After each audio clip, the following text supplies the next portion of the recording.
Welcome to Life Stories, where we share powerful journeys of resilience, ambition, and unexpected triumphs.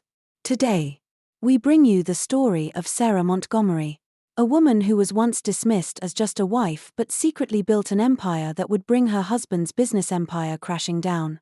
This is a tale of quiet strength, determination, and the lessons learned from being underestimated. Tune in to hear how Sarah took control of her own destiny and changed the narrative of her life forever. Don't forget to subscribe to start today's story with us. Tom's laughter echoed in the dimly lit dining room, its sharpness amplified by the rich mahogany walls of the private restaurant. The chatter of the elite business figures in the room stilled as he raised his glass, and I could feel the weight of every eye in the room, each gaze heavier than the last. "Gentlemen," he began, his voice dripping with mockery, "Emily here is the perfect example of knowing her place. She's mastered the art of being just a wife." The words stung, but I had learned long ago not to flinch. A smile, a practiced, perfect smile, graced my lips as I smoothly adjusted the napkin in my lap. To the untrained eye, I appeared as though I was simply engaged in the small, mundane details of a dinner party. But behind that smile was a storm brewing. Behind that smile, I knew something Tom did not. Something that would soon unravel the very world he so arrogantly believed he controlled. He continued, oblivious to the discomfort growing in the room around us. His business associates, people whose names I had long memorized, shifted uncomfortably in their seats. Exchanging glances I could read without a second thought. I had spent years in the world of high finance, negotiating deals, closing mergers, and carefully navigating the cutthroat dynamics of the industry. But to Tom, I was just a wife. "You know, I've been telling Emily for years that some people just aren't cut out for the business world," he laughed, his fingers curling possessively around his whiskey glass. "Some of us are meant to be in the boardrooms, and others, well, they're just meant to stay on the sidelines." I locked eyes with Thomas, the senior partner at Crestfield Corporation, my husband's largest client, who was seated across from me. He met my gaze with the slightest of frowns, so subtle that no one else in the room would have noticed. But I did. The same expression he wore when we negotiated difficult deals. The ones where every word and gesture counted. I knew, without a doubt, that he understood the irony in Tom's words. He, like the others in the room, had no idea what I was capable of, or at least, they didn't think they did. "Tell them, darling," Tom insisted, turning to me with a lecherous grin. "Tell them about that time you tried to make sense of the quarterly projections." His laugh was loud enough to make the room uncomfortable. I had to explain to her that business isn't for everyone. Some people are just meant to manage the dinner parties and leave the real work to the men. I could feel the weight of their gazes again. But this time, something was different. There was no judgment in their eyes, no pity, just a quiet understanding. As if they knew that, at that very moment, they were witnesses to something they would never forget. The veneer of Tom's bravado was slipping, and he was too drunk on his own arrogance to notice. I took a slow sip from my glass of water, feeling the cold liquid slide down my throat as I locked my gaze on him. The world felt still, a calm before the storm. My professional life, carefully hidden beneath the surface of my marriage, was about to collide with his carefully constructed world. But I had learned over the years that timing was everything. "Actually, Tom," I began, my voice carrying the quiet authority that I reserved for board meetings, "I'd love to hear more about those projections." His laugh cut through the air like a knife. See what I mean, gentlemen? Adorable, isn't she?" Trying to participate in business talk, he turned back to the table, a sly grin spreading across his face. "Next thing you know, she'll be asking about market volatility and hedge fund strategies." I felt my phone buzz beneath the table. It was a discreet update from my executive team. Everything was in place for the next day's board meeting. It was almost time. Tom's tirade continued. each word slurring more than the last. His drunken bravado growing. "You know what makes a successful man, gentlemen?" He raised his glass high. "Having a wife who knows her role, who stays in her place. Sarah here, she's perfected it. No ambitions beyond our home. No silly career dreams competing with mine. Just a wife. And that's exactly what I need." I catalogued the reactions of the room. Almost instinctively, I could see 3 people under the table, checking their phones. Another couple loosened their ties, and one of them discreetly signaled for the check. This was a disaster. A dinner I'd orchestrated for months was spiraling out of control. And Tom, in his drunken stupor, was oblivious to it all. The waiter appeared with another round of drinks, and I watched as Tom's hand trembled slightly when he reached for his whiskey.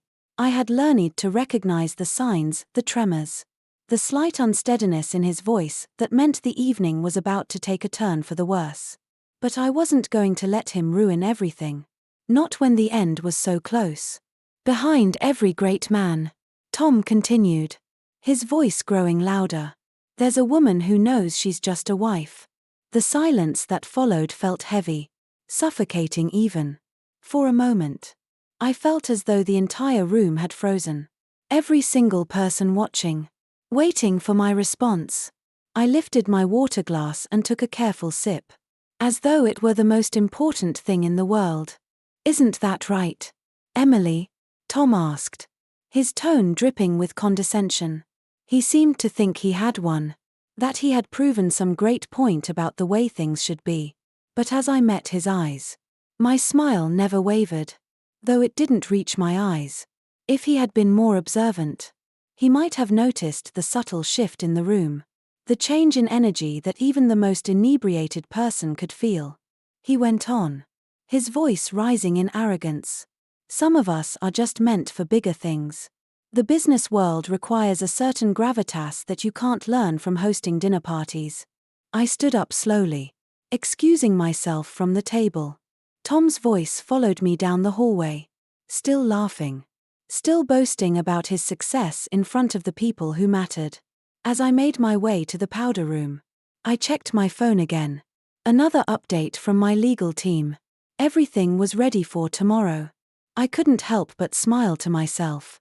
If Tom had been more attentive, if he had seen beyond his own reflection, he might have realized that his biggest client, Crestfield Corp., wasn't just a business partner.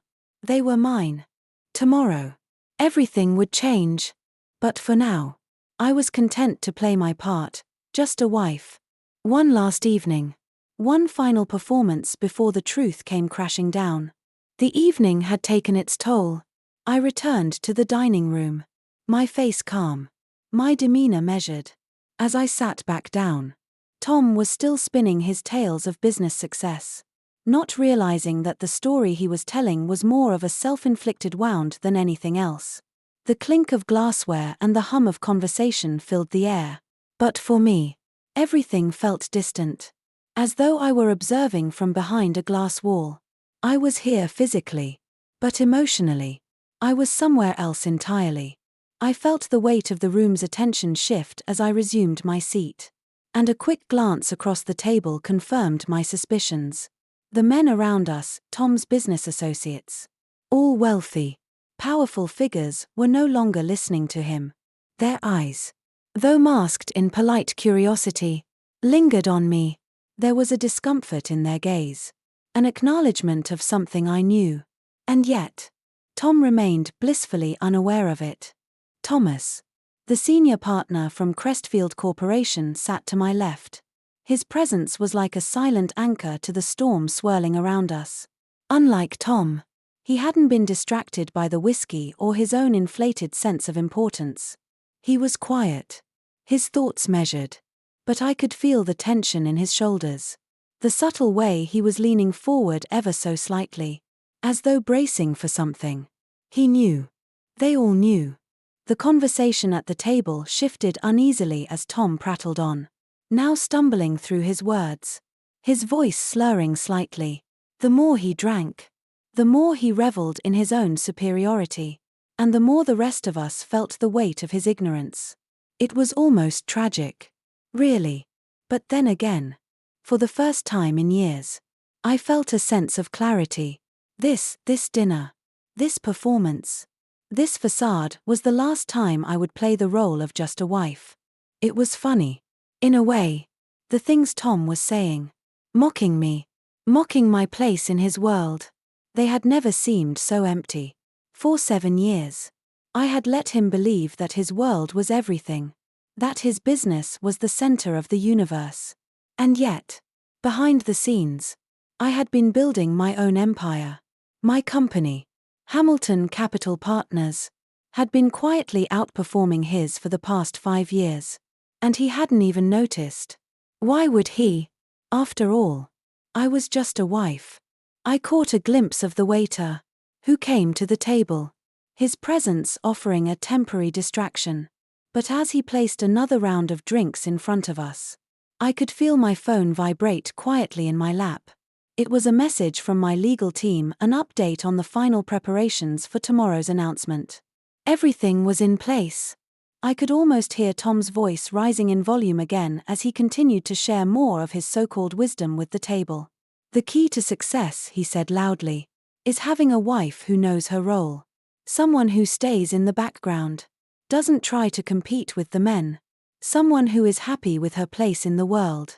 His words were like daggers, each one cutting deeper than the last.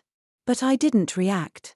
Instead, I continued to watch the room, observing the subtle shifts in body language, the way certain executives exchanged glances, how others fidgeted in their seats. I recognized the signs. They were beginning to see the truth. To realize that Tom's success had been built on nothing more than his own arrogance and ignorance. I raised my glass of water, letting the cool liquid soothe my throat as I took another slow sip. The silence in the room was almost palpable. The kind of silence that only comes before a storm. I knew that in just a few hours, everything would change. But for now, I was content to play my part. I was just a wife, and Tom didn't know how perfectly he was playing into my hands. Tom's voice continued to rise, growing more unhinged with every word. Behind every great man, he slurred, raising his glass again, is a woman who knows her place. A woman who doesn't try to be something she's not. A woman who knows when to support, when to step back. I could feel the weight of his gaze on me, and I knew that, in his mind, he had won. He had proven some sort of superiority, some dominance over me, over my career, over my life. But as I glanced around the room, I realized something that he never had. He was the one who was truly small. The silence stretched, growing heavier by the second. I placed my glass of water back on the table with a measured calmness, aware that every movement, every gesture, every word from now on would be weighed against the tension in the room. I met Tom's eyes, and for the first time in years, I allowed myself to speak with authority. Actually, Tom, I began, my voice even controlled. I'd love to hear more about those projections. His laughter was immediate, but it was forced, a thin veneer over his unease. See what I mean? He chuckled, trying to talk business like she knows anything about it. I didn't flinch. I didn't react. Instead, I met his gaze steadily, my heart steady despite the storm brewing inside. I had been patient for 7 years, quietly building what was about to change everything. Tomorrow, Tom would learn that I was not just a wife and that everything he thought he knew about me was nothing more than a reflection of his own limitations. For now, I let him think he had control. But soon, everything would change. And when it did, the world would see me for who I truly was, not Tom's wife, but the CEO of Hamilton Capital Partners. The evening was winding down, but the real story was just beginning. The night passed in a blur, with Tom continuing to revel in his self-imposed role as the star of his own misguided performance. By the time dessert arrived, I was beyond the point of tolerating his drunken monologue. But I remained composed, ever the dutiful wife. As the evening drew to a close, Tom's voice was louder now, his words slurring even more. He continued to ridicule me in front of his colleagues, oblivious to the discomfort mounting in the room. The irony of it all was almost too much to bear. While Tom sat there boasting, spewing nonsense about his business expertise, I was quietly preparing to take everything he thought he had worked for. I couldn't afford to let him ruin the evening completely, so I smiled, offering polite nods to the executives around the table.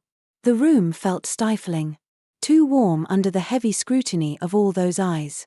It was clear that even if Tom didn't realize it yet, the others knew something was off. The men at the table, most of whom I had worked with closely, albeit from the shadows, shifted uncomfortably in their seats. They had all felt the subtle changes in the atmosphere, the tension building like a thick fog. They knew something was about to happen. At last, the dinner came to a close.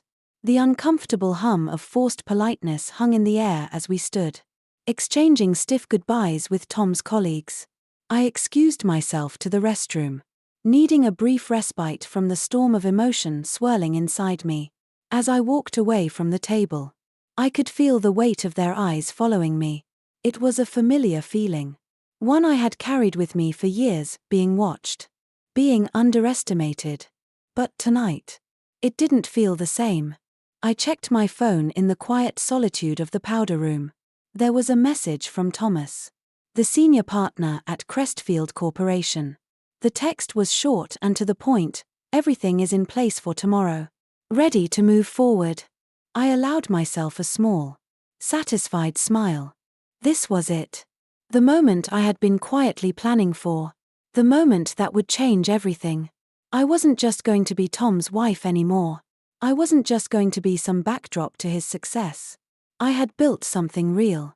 Something powerful. And tomorrow, the world would see it. The takeover was almost complete. The board meeting tomorrow would be the final step. I had already secured the contracts from Tom's biggest clients. I had done it all while he mocked me, while he discounted my abilities. He had no idea that every dinner party he thought was just a social gathering had actually been business meetings. That every event I hosted had been a strategic move to position myself and my company for the future. I knew the timing had to be perfect. There was no room for error. Tomorrow's announcement would rock Tom's company to its core, and I would be there to watch it all unfold. As I fixed my lipstick and checked my reflection in the mirror, I steadied my nerves. Everything I had worked for was about to come to fruition. When I returned to the dining room, Tom was still holding court, recounting stories of his supposed business prowess to anyone who would listen. He was completely unaware of the storm that was brewing just outside his reach. As I approached the table, I heard him laugh loudly, his voice carrying across the room. "Sarah wouldn't understand," he said, his words thick with condescension. "The complexities of what we do. Right, darling?" He looked at me as if expecting some sort of validation. I didn't give it to him. I didn't need to. The world was about to see what I was capable of, and there was no turning back now. I placed my hand on the back of my chair, feeling the weight of the moment. The room was still, everyone waiting for my response. "Oh, Tom," I said softly, meeting his gaze. "I think I do understand a bit more than you realize. But perhaps we can discuss your projections another time." His laugh was immediate, cutting, dismissive. "See, there she goes again. Trying to get involved in business talk," he sneered, turning back to the table. "You know, she'd be happier planning our next dinner party. Leave the business to the experts. Right, sweetheart?" I felt the familiar tension in the room, the discomfort of the others as they realized that the farce was no longer entertaining. They were beginning to see through the smoke and mirrors. I caught a glimpse of Thomas again, his eyes briefly flicking to mine, the slightest nod of approval passing between us. The others, too, seemed to be coming to the same conclusion. The truth was unfolding before them, whether Tom was ready for it or not. As the evening wound down and we made our way to the exit, I couldn't help but feel a sense of satisfaction. Tom was still too drunk to realize it, But he had just made the biggest mistake of his life. He had underestimated me. He had made me the joke of his dinner party, the punchline of his own misguided narrative. And tomorrow, I would be the one holding the cards. I stepped into the car, my fingers brushing against the phone in my pocket. I checked the time. It was nearly midnight. The wheels were already set in motion. And soon, the world would see that I was more than just a wife. Tomorrow, everything would change. The morning arrived quietly, almost too quietly. The sun had barely begun to rise when I entered my office at Hamilton Capital Partners. The hum of the trading floor faint in the background. My phone buzzed relentlessly, a steady stream of messages flooding in. I barely noticed. My mind was focused solely on the task at hand, the culmination of years of work. The execution of a plan I had set in motion long before Tom ever dared to mock me in front of his colleagues. Tom, as I expected, was still asleep. The after-effects of his drunken outburst at dinner making him oblivious to the storm that was now gathering around him. The media, the press, the financial world, everyone was about to learn the truth. The company he had built, the empire he had so arrogantly considered his own, was about to come crashing down, and I would be standing at the center of it, watching it all unfold. I settled into my desk, the familiar leather chair comforting in its solid presence. My team had been preparing for this moment for weeks, ensuring every detail was meticulously planned. The contracts with Crestfield Corporation Vanguard, and all of Tom's other clients had been secured. The final steps were being executed as I watched the live feed from the trading floor. The stock ticker for his company, Montgomery Industries, was already flashing red. A sure sign that the news was starting to leak. I couldn't help but feel a pang of satisfaction as I watched the numbers plummet. This was it. The moment I had waited for. The moment I would no longer be seen as just a wife. Tom had always underestimated me, always dismissed my ideas and my abilities. He believed that by keeping me in the shadows, by presenting me as a dutiful wife with no real ambitions, he could maintain control over both our lives and his business. He had no idea that all along, I had been quietly amassing the power to bring him down, not out of revenge, but because it was time for me to step into the light. The phone rang, snapping me out of my thoughts. It was Thomas, the senior partner from Crestfield Corporation. His voice was calm, measured, but there was a trace of excitement beneath the surface. Everything's in place. The press release is ready. We're going live at 9 a.m. I nodded, my fingers brushing over the screen of my tablet. I had already reviewed the release, it was perfect. The press would be announcing the acquisition of Montgomery Industries' largest contracts, Vanguard Corporation, Crestfield Corporation, and Wilson Financial, by Hamilton Capital Partners. The story would highlight not just the business deal, but the stunning revelation that the woman behind the acquisition was none other than Tom Montgomery's wife, the one he had so dismissively called just a wife. Good. Make sure the team is ready. We can't afford any missteps. This is the moment everything changes. The weight of the moment settled heavily on me. 4 years. I had lived in the shadow of Tom's world, never revealing my true identity, never allowing anyone to see the work I was doing behind the scenes. Now, the world was about to see me for who I truly was, Sarah Montgomery, the CEO of Hamilton Capital Partners. And Tom would finally understand what it meant to underestimate someone. At 8:55 a.m., I stood up from my desk, straightening my blazer and taking a deep breath. I watched the clock tick down to the final seconds before the news broke. The anticipation was almost unbearable. My phone buzzed again, and I answered it without hesitation. It was Tom. Sarah, have you heard from Thomas Chin or James Wilson? I can't reach them. I've been trying all morning. His voice was frantic, barely masking the panic that was setting in. The noise in the background was unmistakable, his office, full of the clinking of glass, the rustling of papers, the sound of his empire crumbling. No, Tom. I haven't heard from them. I'm sure they're just busy.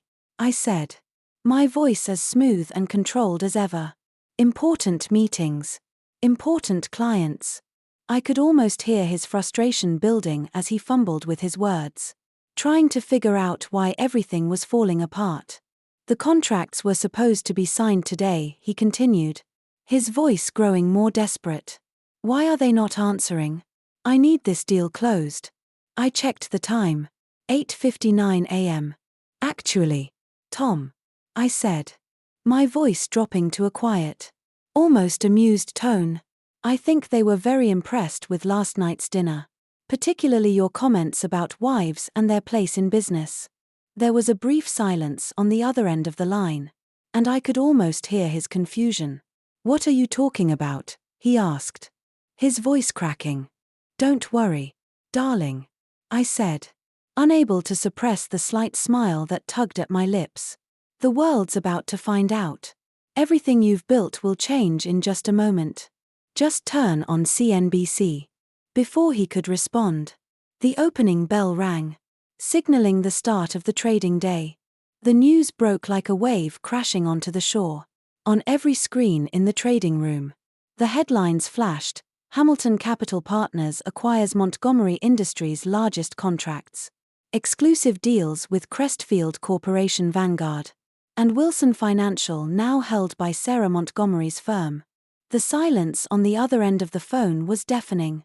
I didn't wait for him to speak. I hung up the phone, watching the market react in real time. Tom's company was losing value faster than I had ever anticipated. His empire, built on arrogance, dismissing me at every turn, was crumbling in front of his eyes. And I couldn't have been more satisfied. The next few hours unfolded like a dream I had played out in my mind 1,000 times.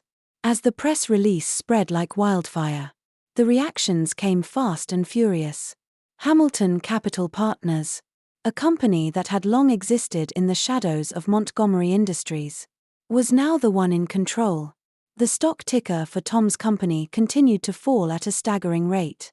A painful, inevitable descent.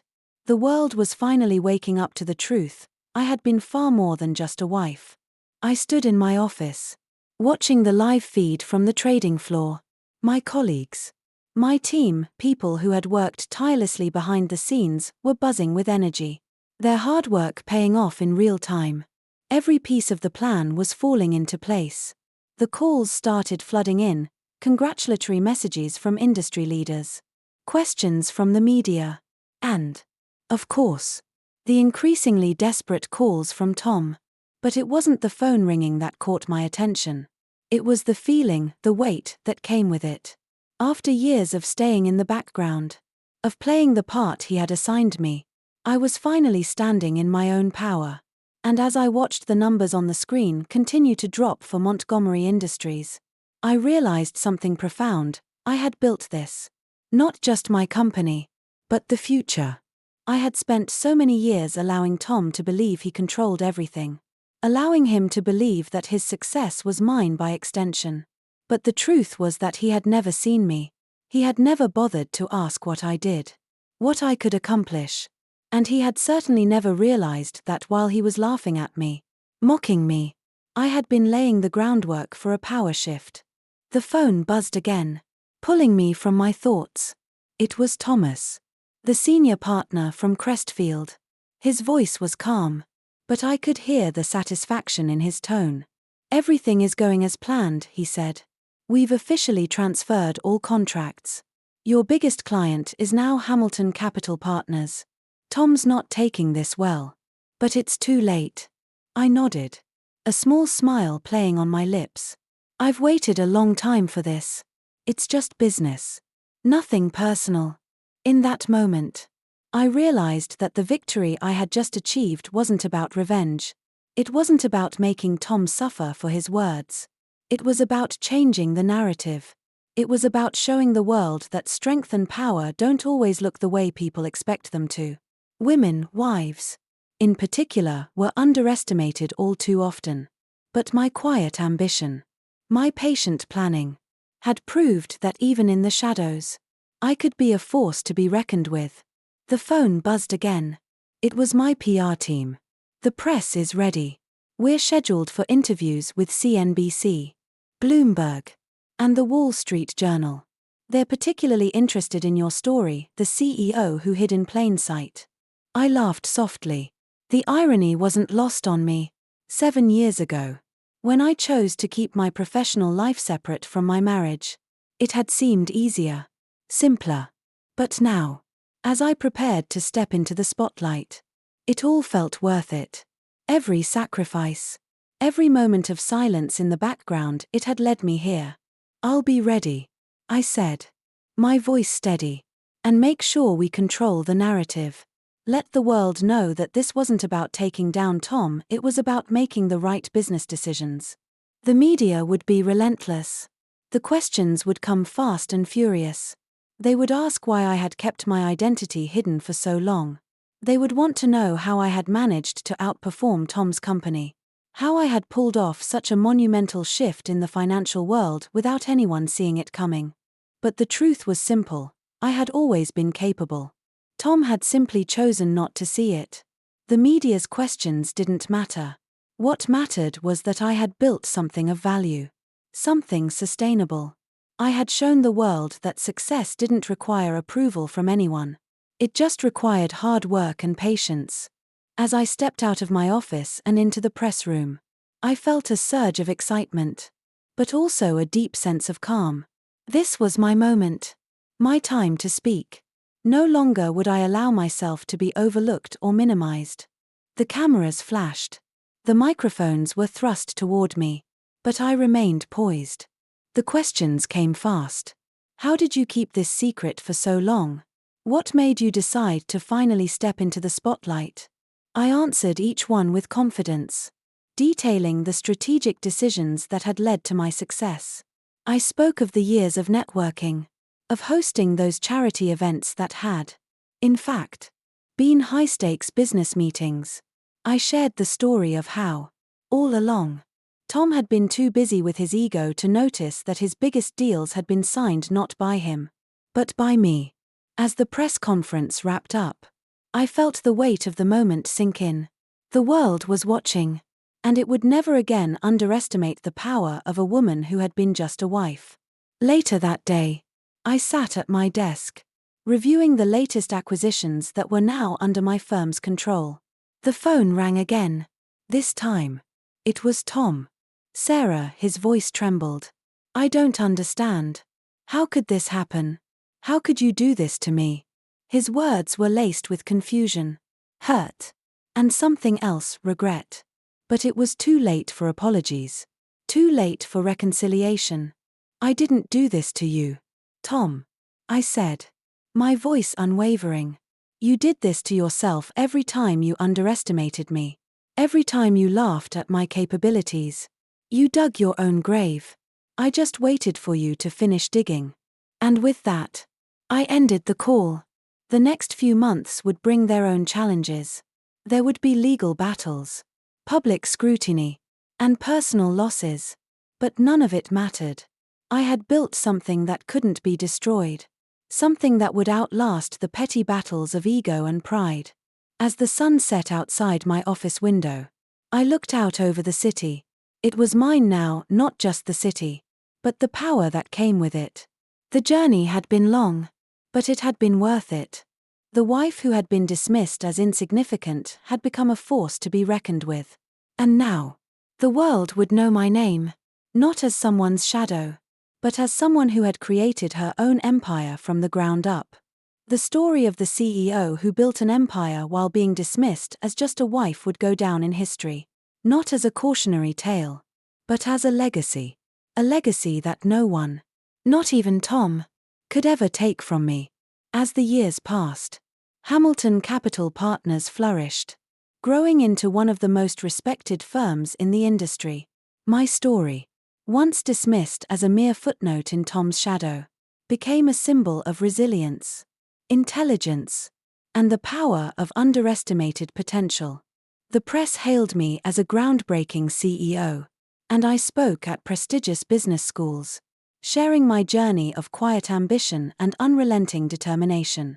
Tom, on the other hand, struggled to rebuild what he had lost, both in business and in his personal life.